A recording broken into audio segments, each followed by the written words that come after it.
most of the performances are done at the Kenya National Theatre, but we need to ensure that we have cultural days almost frequently in the counties, and they are organized the way you organize football teams. People should be engaging over the weekends. Artists are there, you pay, and then now from there they receive their pay. And that can only be done with the help and with coordination with the county governments. Go to Millie Odhiambo. Men are our husbands, and they are our fathers, and they are our brothers. They need to engage in income-generating activities. In the ministry, there is a program that is meant to engage the men. I have read somewhere to engage the men in income-generating activities, not to just wait for the women to go for chamas and then they come and beat them because they have money. The other thing they need to do is to involve the men in decision-making. You know, just like in the Bible, when Eve sinned, Adam was just quiet. Men need to come up, give their views. So we will be engaging them as we go, as we do these community-based projects, that we must have men giving their views.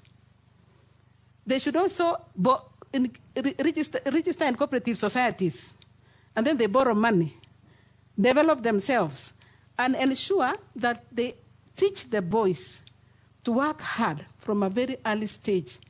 All these problems are coming because of patriarchy, because men believe they are not supposed to do much other than come in the evening and say, "Where is my food?" It is a high time they also get engaged. Hanna, you know, those are not correct statements. You also know that Eve made Adam make a wrong decision. Mr. Speaker, he was quiet. The Bible says he was with her. Eve made Adam make a wrong decision. But answer the question of Millie about... Yes. Thank you. Chairman, I want to bring to the attention of the nominee, even from the composition of this committee, you can see men are more than, they are working harder than women. There were more. Secondly, that statement you must withdraw because it's bordering gender-based violence. I would like to, thank you, Mr. Speaker. I'll take you back to the 2/3 gender rule. That is where, that's why you are many. Now, Millie also asked you, in case you find favor and become the minister, you go to West Africa, you see distinctly Nigerian attire, distinctly Ghanaian attire. You go to other places, same thing. What you think you need to do to define the Kenyan? That you see a Kenyan walking on the streets of Beijing and you say, this is not just an African, that's a Kenyan. That's what Emilia asked you. Thank you, yes. Dress code, or rather dressing, you can't be able to say this is the kind of an attire that is acceptable, because we have several cultures. We have different cultures. We have Maasais with their culture, we have Kalenjins with their culture, we have Luos with their culture. I think what we can do for the time being, let's just put the flag on our head. Yes, George. Thank you. Thank you very much, Mr. Speaker. Speaker, we will start wearing flags on our heads to distinguish ourselves as Kenyans out there. I think that would be very interesting. Maybe before my brother here asks, just to help for purposes of the future, because I've been very observant, what you have said in just can actually work. Not necessarily by the flag. If you look at the Kalenjins, the Luos, the Kikuyus, they always, especially for the women, they have this sort of a variant of what I've modernized here. In Luo, it's called Ligisa. Mm-hmm. And in Kikuyu, you have it. So women have it, these men have varied. What Jomo Kenyatta used to wear, what Oginga Odinga used to wear. So it used to be worn as a leadership thing, but we can change it and make it a fashion statement. The other thing is, whenever I go out of the country, I see anybody with Kikoi, they're always a Kenyan. You have to answer that. Go on, Thank you. I think we have had something on gender, culture, and arts. Let's do something on heritage. We have a lot that we have inherited from our past. But unfortunately, we haven't done much with it. If you ask anyone what we have from the past, they only think about Fort Jesus, which we got from the Portuguese. Otherwise, the rest of it, including where did we find the Turkana boy, origin of mankind, or where is that discovery that we had, where has it gone to, or Rusinga Highland, where our people from Uganda, the Abasuba, settled. All these ones. What do you intend to do as the CS in charge of heritage to ensure that we actually multiply the heritage features we have in the country with the sole purpose of revenue raising, tourism, and other attractions that are likely to be of benefit to the country? Thank you, Mr. Speaker. Mr. Speaker, I want to ask the nominee. She mentioned that the gender desks at the police stations do not work, and she suggested they should be at the hospitals. I want her to tell us who is going to fund it, or is she expecting the police to be at the hospitals manning it? Because the gender desk at my police station is not manned, womaned by a lady officer, an inspector. So who do you, because you have said there are no funds available, who do you intend to put at the hospital? Yes, it may be a good idea, but who is going to run them? And is it going to be under the police? Secondly, our museums in Kenya, I believe they would be under you, under heritage. Our artifacts are non-existent in the museums which are in the country, and they are underfunded, our museums. What do you intend to do about them? Ferdinand? I think we may be repeating the same thing. Then don't. But what I'll do, Waziri, if you are going to be made a minister from our interviews now, is that first and foremost, you talked about marriages. I think I quite agree with you. But the whole thing is that we are losing our direction as Kenyans. For example, in my culture, we had this very old culture of circumcision in Luya land that was done culturally. Today, it's been read out.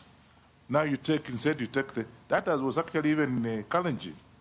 Today, most of the children now are going to the hospital to be circumcised, yeah, which is actually not what we had. So there's that Western influence, and we have to go back to so that you can be told, as you are rightly saying, we want to put on a flag to show they are Kenyan.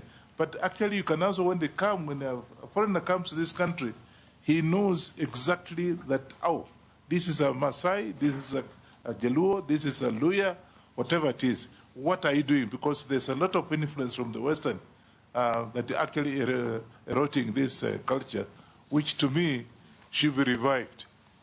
Thank you. Can you answer those three? I will start with the question of heritage. We need to promote our heritage by hosting cultural days in every county where these sites are. Like, for example, we have Fort Jesus, we have Mount Kenya, Mijigenda, Kaya Forest, having like hosting cultural days around Lake Baringo, Lake Bogoria, the lakes around Mount Kenya, because that is an heritage. So that we are able to connect with the heritage sites, is to host the cultural days there at the county, because they are situated at the counties, most of them. We need to work with the Ministry of Tourism so that they are able to market, because they are the ones who come into contact with our tourists, so that they are able to give a boost in terms of marketing for the tourists to visit their heritage sites. We also can use the writing competitions, what we are talking about arts, engage the students to write essays to write about our heritage sites, and also have Kenyans to know what they are and where they are. Most Kenyans don't actually know. And I'm one of them. I've never been to Lake Turkana at my age. So we should encourage Kenyans to know what is their heritage by visiting. I even propose that you should be holding also these kind of meetings in an heritage sites. You must not come to a hall like this. We need to go down, because that way you are sensitizing. When they know the speaker is in Lamu Old Town, then all these cameras would be there, and that is a way of publicizing our heritage sites. I am also aware that there is a pending policy and legal framework on the Culture Bill 2014. The Museums, Heritage and Museum Bill is pending in Parliament. These are some of the legislations that they need to be concluded so that they comply with the Constitution. I will be appealing to the leadership of this House to ensure that they help us to get these bills concluded. So I think that's what I can say now on issues of heritage. Museums? She has not reached you yet. No. Go on. Go to Dawood's question. Our museums are empty. The artifacts are missing. They are in museums in London, and museums in Berlin, and museums in Paris. What are you going to do to get them back? Some countries are doing so. That's Dawood's question, right? Yes. I think there is already a policy, or rather there is an engagement with the member states of those countries to ensure that they return our items. For example, in Baringo, there is they say it's the oldest man. Avoid the temptation to show the country that you are going to be a minister for Baringo. No, I'm just using that as an example. Yes. I'll not use another one. Talk about the whole country. That old person is, I'm told, is in Germany. Yes.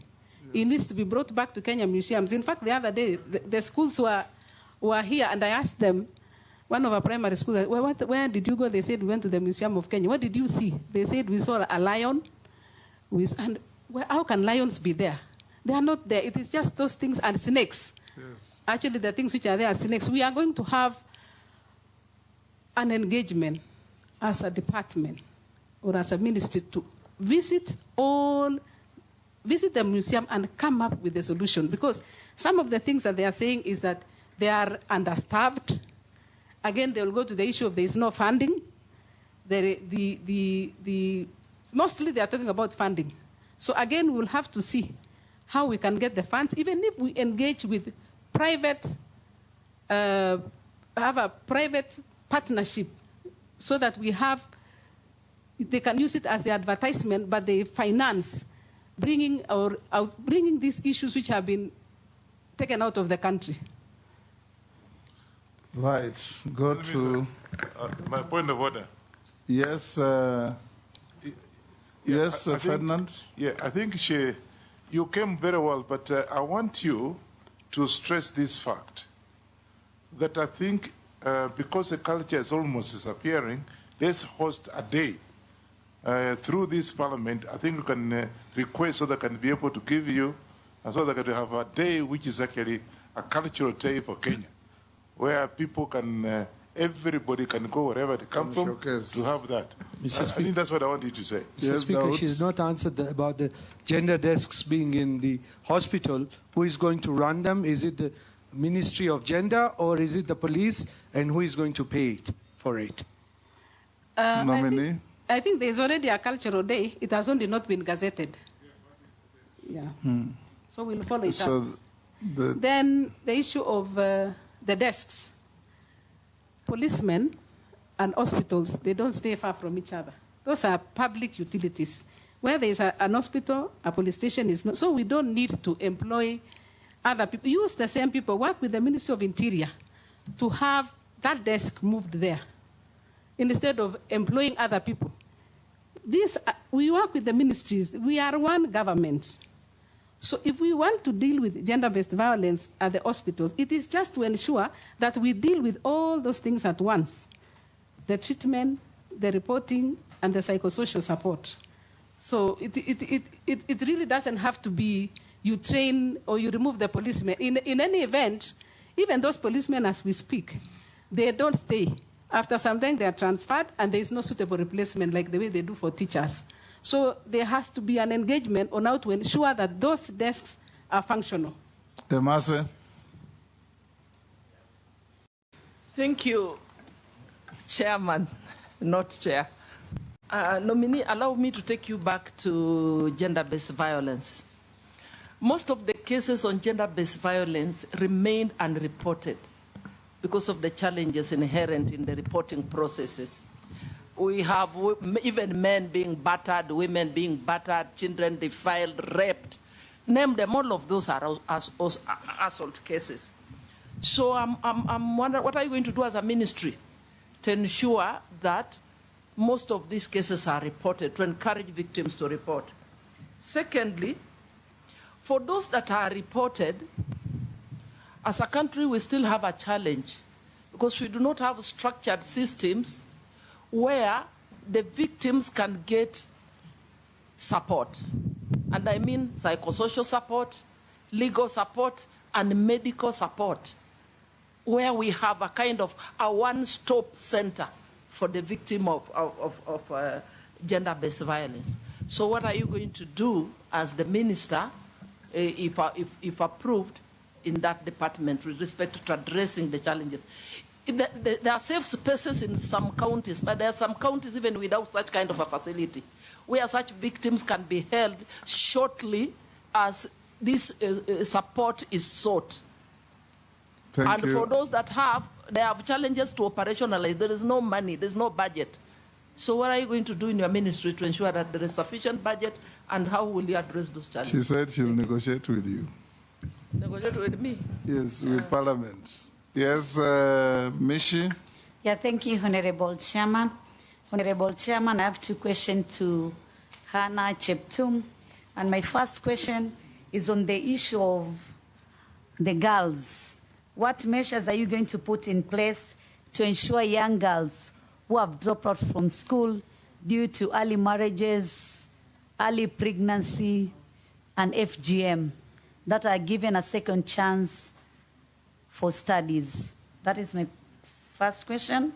My second question, the government has initiated several funds, the Women Enterprise Fund, the Youth Fund, and all these funds target the affirmative group, which include women, youth, and persons with disability.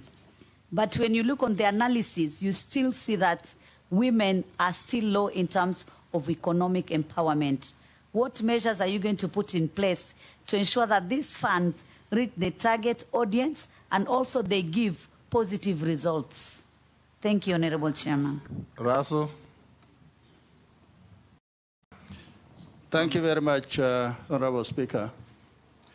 Madam Hanna, listening to your response and also the questions that have been asked by my colleagues, everybody tends to think that this is a soft ministry.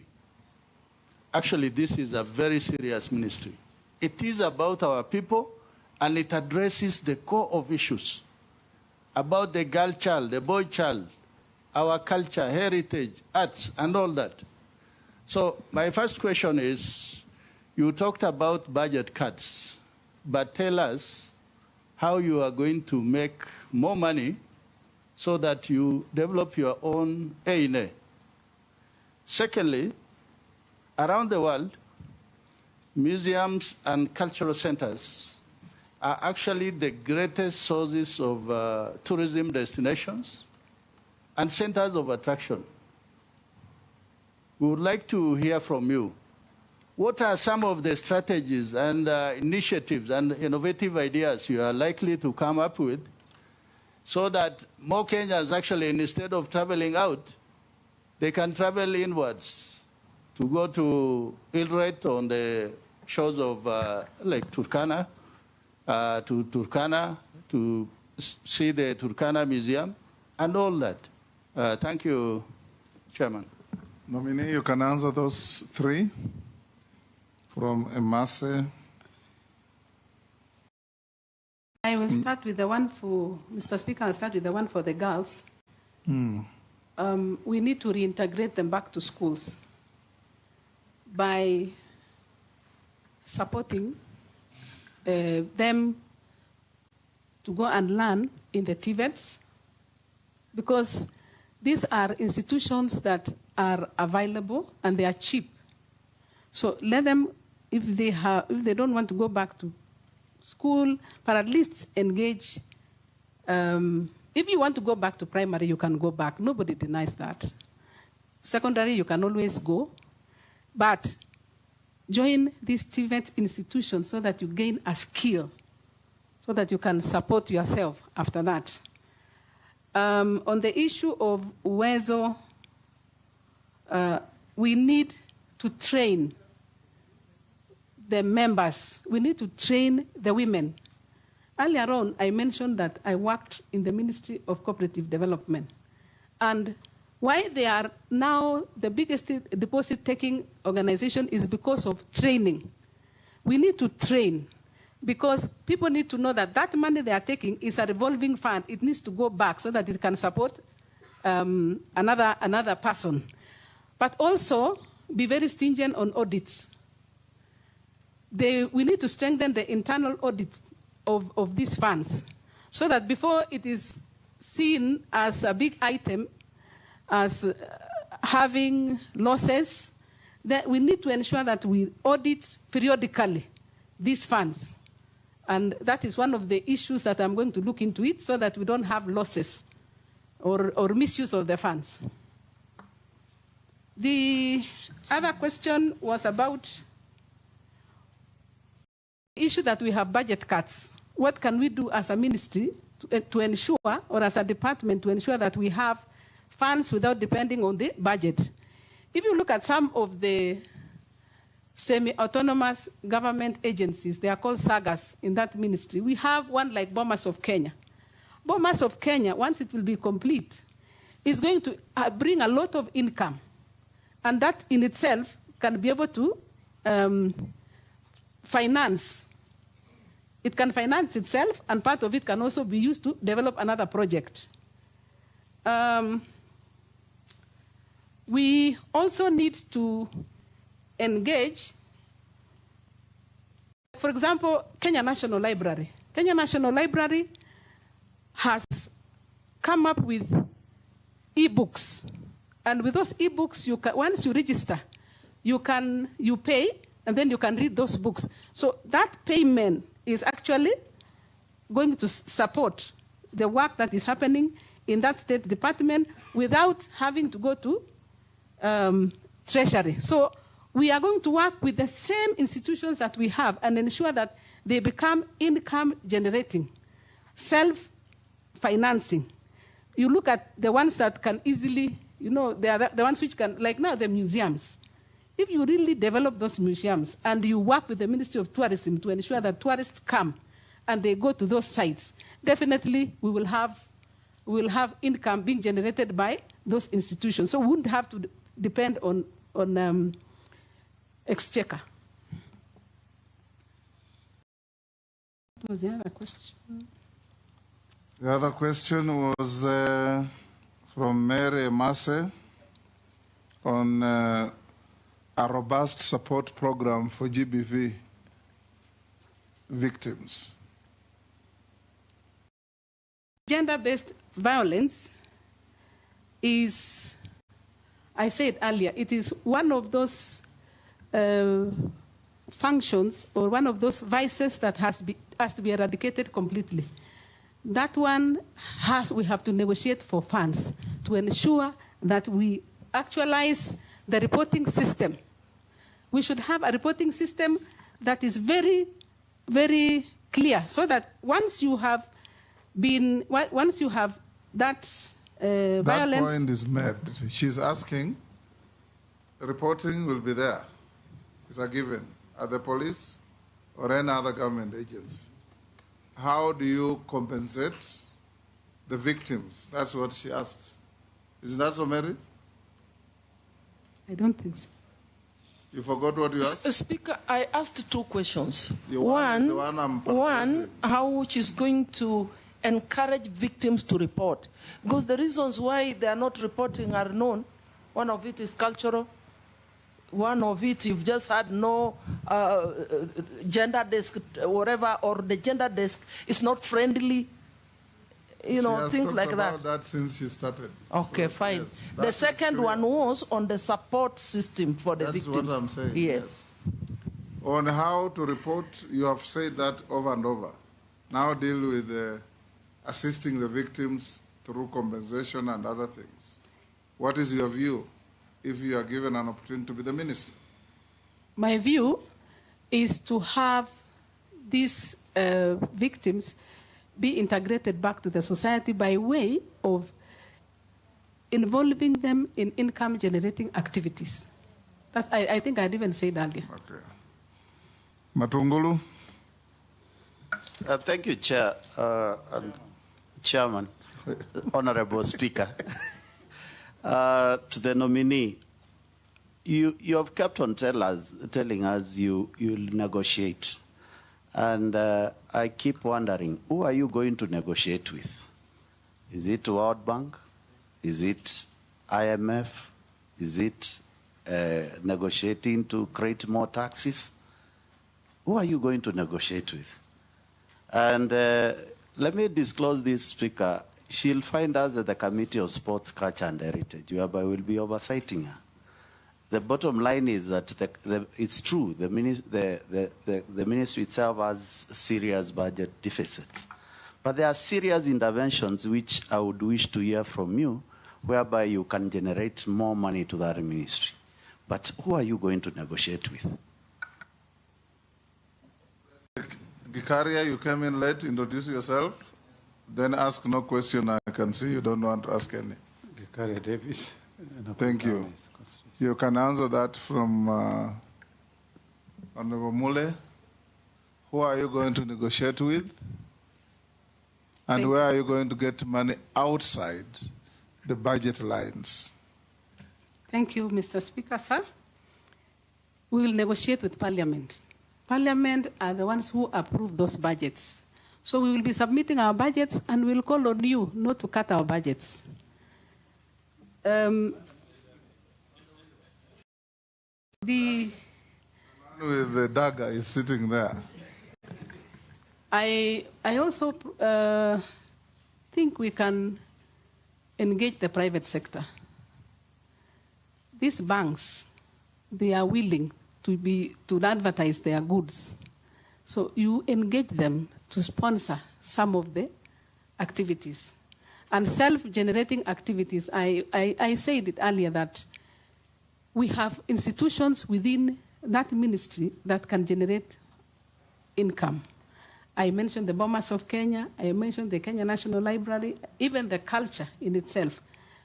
We can ensure that we showcase, use the artists, then part of it, we pay them, part of it, we finance the activities in the ministry. Thank you, Hanna. Just the question that you asked by Owen Bayer, I just want to encourage you. There are some brokers and middlemen between our local artists' production, the marketing, and the receipt of the money. You've glossed over it. In case you find favor, please try and help our young artists, especially musicians. Every time their music is played on radios, on TV, ringtones, they ought to be paid. But there's somebody somewhere who takes the money. And these boys just run around following these politicians to pick small monies for survival. If you can have a robust policy, and that's the question Owen Bayer asked, and you didn't give quite a good answer. Help those young people to realize the fruits of their talent. That's just a comment. You don't have to answer. I want to ask you a few questions. What is your net worth in terms of wealth? You said you have a law firm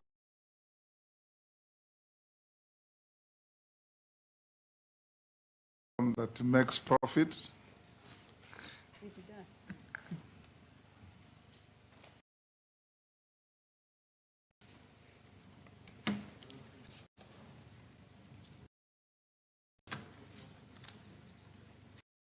Oh.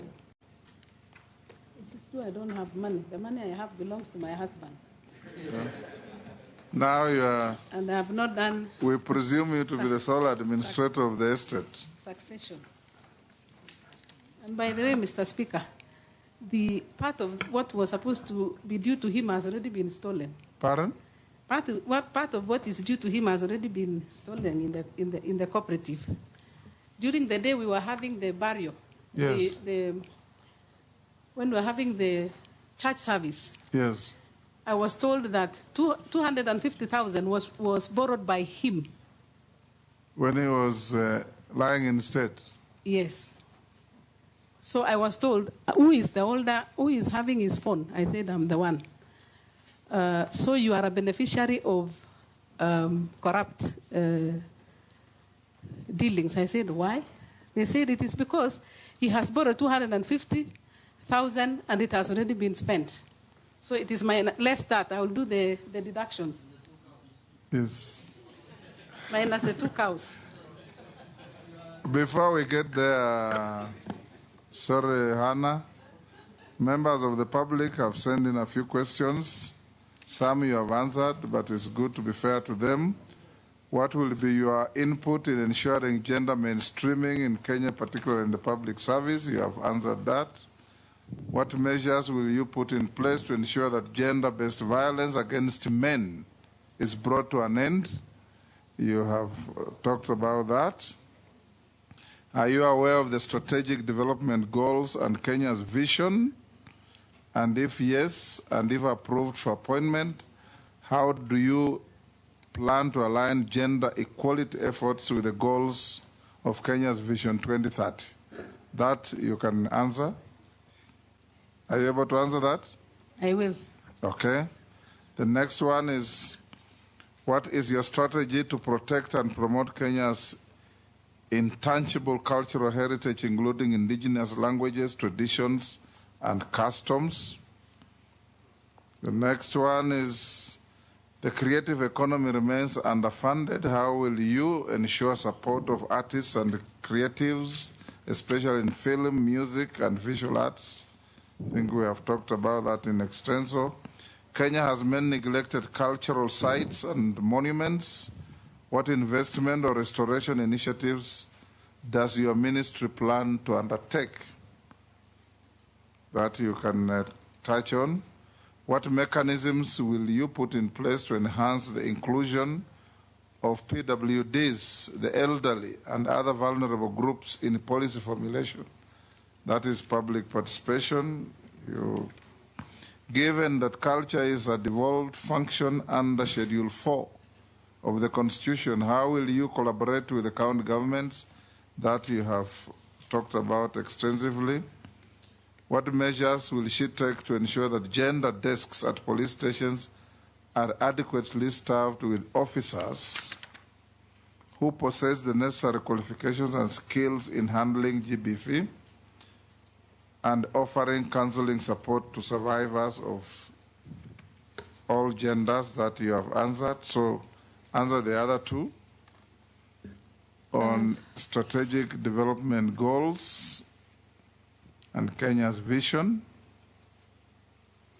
I will use an example, sorry to say so. The Bomas of Kenya is being developed because it was in the Vision 2030. So as a ministry, we'll ensure that every department or every sector is able to align itself with Vision 2030. I don't know whether I've answered that one. Do you think you have answered? I have attempted. Some questions you attempt, others you will deal with them as you get to the ministry itself. Yes. Yeah. Okay. Yeah. Uh-huh. So let's go to what, those were questions from the public. If we will find favor, we'll pass them on to you to deal with them. There are policy issues, there are operational issues, and there are issues that any serious ministry should undertake. So what is your net worth now? Have you? Our net worth as a family is 420,049,000 or thereabouts, and these are estimates. Mm-hmm. Yes. Made of? Made of our residential house in Karen, which is about 100 million. We have a residential house in Nakuru, 15 million. I read all of them. It's very big. I read all of it, Mr. Speaker, sir. No, it's okay. Yes. We have it on our files. Okay. What is very big? You have seen it. It's very well tabulated. Have you ever been convicted of an offense in a court of law? No. No. Have you ever been adversely mentioned in any parliamentary committee report? No. Do you hold any office in any political party? No. Have you ever been dismissed or removed from office for contravention of the Constitution, particularly Article 75? No, sir. You haven't. So thank you very much, Hanna. The committee will retreat to assess your performance and pass a verdict on your suitability to hold office. We thank you for your appearance. We looked at your documents. Mr. Speaker. And what we have. Yes. I wanted to raise this as an AOB. Go ahead. For future reference. Yes. Every time I see members come in and we ask them if they are Christians, and they raise the Bible, and then we tell them to swear. That is actually unbiblical. Why? The Bible doesn't allow people to swear. It says you are yes, be yes, or you are no, be no. So when you swear by the what Bible, denomination it's sinful. do you belong to? I'm a Christian. We have denominations. I am a Catholic. Yes, and I am. we swear I am by both. the Bible. Then you are sinful, because the Bible says very clearly you are yes, be yes, and you are no, and be merely, no. Don't be like pagans who swear by the Bible. I saw you in Parliament. I swore you. No, holding a Bible. I affirmed. I don't swear. You affirmed. The Bible says you affirm. Yes. The Bible is very clear. You affirm. You don't swear. Pardon? So we are encouraging people to be sinful. How do pagans swear by the Bible? Yeah. Unless it is Rosing Island Bible. You know, Millie is always quoting controversy, and will not allow it here. We swear by the Holy Book, the Bible, the Quran, or the Indian one is called what? The Gita. Yes. Yes. I don't swear by Gita, I swear by the Quran. You are Muslim? Yes, I'm a Muslim. Okay. But Millie has not gone to theological school, so what she's saying is very pedestrian Christian knowledge. No, Mr. Speaker, the Bible does not require you to go to theology school. It is clear the Bible says, let your yes be yes and your no be no. Do not be swear. Do not swear like pagans. Nominee, ignore these shenanigans. You are now released to go back to your work and wait for our verdict. Have a good evening. And always swear by the Bible if you are a true Christian, as I believe you are.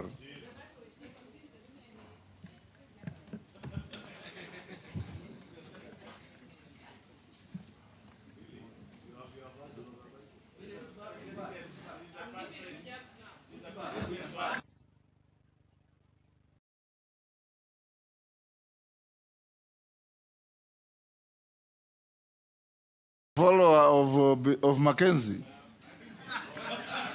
Mr. Speaker, in the book of Matthew 5, verses 37, yes.